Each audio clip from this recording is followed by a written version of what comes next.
And now the new study linking vitamin D and cancer in a way we've never heard before. Doctors know that low levels of the vitamin can lead to a host of illnesses, but now research suggests that vitamin D might actually hold the key to fighting cancer. John McKenzie has a story. The studies just keep coming, the evidence mounting. Low levels of vitamin D are now linked to so many illnesses, from breast, colon, and prostate cancers, type 1 diabetes and asthma, to multiple sclerosis and heart disease. I even think of vitamin D as the fountain of youth, if you will, in that it allows us to age well. At least that's the hope. And nowhere is the evidence more compelling than here in the laboratory. So all the work here is on vitamin D? Yes, we've got Professor Joellen Welsh has spent the last 25 years studying the powerful effect of vitamin D on cells. These are human breast cancer cells growing in the flask. Taken from a woman who had breast cancer? Yes. Now watch what happens when you add a potent form of vitamin D. Within just 4 days, half those cancer cells are dead. It looks like the cancer cells have basically shriveled up and died. The longer they're treated with vitamin D, the more of an effect we see. What happens is that vitamin D enters the cells and it triggers this cell death process. It's similar to what we see when we treat cells with tamoxifen. A drug used to treat breast cancer? Yes. That's amazing. It is amazing. It's a very dramatic effect. That was just the beginning.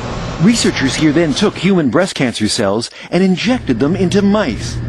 Tumors quickly began to grow, but when the mice were treated with vitamin D, the tumors began to shrink. Look, this one was reduced to half its size. The one here disappeared entirely. Similar results have been seen on colon and prostate tumors in mice. The real test, however, remains. Will vitamin D work this way in people? Other lab work is revealing how vitamin D can actually improve the way cells function in the heart and in blood vessels. And the number one killer is vascular disease, and vitamin D makes our arteries more healthy, basically. It allows them to age well. Preliminary, tantalizing research on a common nutrient with so much potential. For Good Morning America, John McKenzie, ABC News, Albany, New York. And Dr. Richard Besser joins us now with more on this. We heard John McKenzie just use the word tantalizing research. What do we know for sure about this? You know, I think it is tantalizing, but it's a long road from a lab study that shows vitamin D killing cells in a petri dish and curing a mouse to something that would work in people. The first steps in drug development are testing in the lab and then testing in an animal model. But unfortunately, so many of those drugs that show early promise don't make it to drugs that work for people. Yeah, a big leap from one to the other. It really is.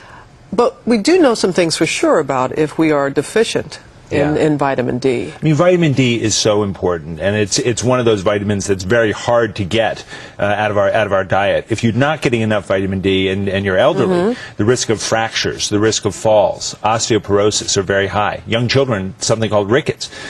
So it is important. Strength plays a role with vitamin D. I just saw my doctor last week, and she suggested that when I see my GP, to be tested, see what my level for vitamin D. But not everyone should be tested for this. The current recommendations are not that everybody get tested for vitamin D deficiency. If you're in a risk group, so if you have kidney disease, if you're clearly somebody who's had fractures, then vitamin D testing is important. I think for other people, making sure you're getting a source of vitamin D is more important than even having that test. The sun? It is sun, and you know, we don't want people to get skin cancer, but if you go out in the sun between 10 and 3 twice a week and you're getting 5 to 30 minutes, depending on where you live, you'll get enough vitamin D. I'm looking out. There's a little sun out there today. Not much. There is, but your body will use it from the winter, from the summer during the winter. All right, Rich, thanks so much. And we have more info on our website, abcnews.com.